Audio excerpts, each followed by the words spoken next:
I'm trying not to laugh. I know. So I'm telling you, stop giggling.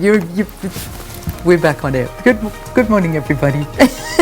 I've often said it. I wish there was a live cam that you could see what happens behind the scenes. You'd love that. I think it would have a higher viewership than what happens in camera. It most definitely will. I know. And one day, Leanne and her coffee. I know. That story deserves a standalone slot. No, I would do an insert on me and my coffee. What's that the problem? They're hiding my coffee again.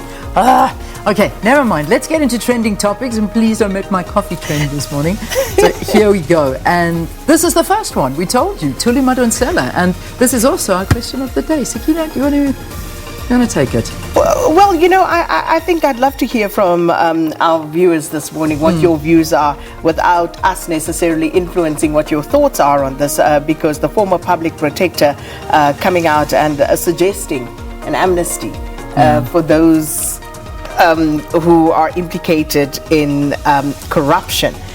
And as you said, the messages are already coming through thick and fast. But what do you make of this? And this notion, this idea of an amnesty, I was saying to you in the makeup room, is not new.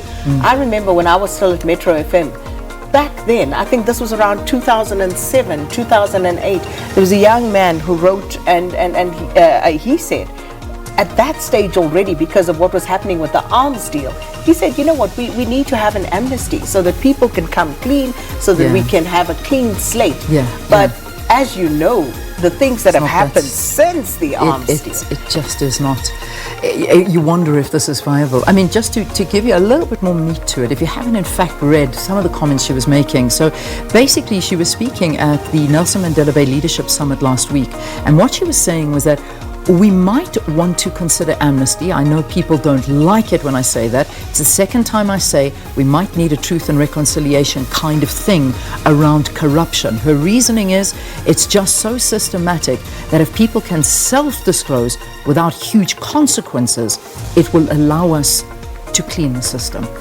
That in a nutshell is her statement. So I'm like you say, excited to see what people have to say. Let's hear you on this one. We'll share some of those comments as well as we go through the show. Right, the next one is #Julius. And of course, yesterday appearing in court, Randburg Magistrates Court alongside Buyiseni Ndlozi, and this on assault charges of something that happened during the funeral of the late Winnie Madikizela Mandela, but also, of course, what was said. Because usually what happens after a court appearance are these mini rallies, if you will, and Julius addressing the thousands of EFF supporters who showed up to support him during these court proceedings, and talking about the EFF who will also be in Senekal on Friday when the what's his name, Andri Spinar, appears in court, and he of course accused of setting alight that police vehicle, among other things. So this is about also saying that the police are very heavy-handed when they deal with black protesters, and not so much so when they're dealing with white protesters. So there's a different standard, as he would put it, when the police deal with different sectors of society. So which leads very nicely into our next trending topic, and a preview to our guest. We have the Minister of Police coming in to talk to us, Becky Cele, about exactly what's being said here. And of course, this is also one of the trending topics that came out this morning, and it's all got to do with what Sakina has said. The treatment of different protesters. Is it right? Is it not right? What is the issue with the way some people are taught and also treated, and also going into different areas with different styles of policing?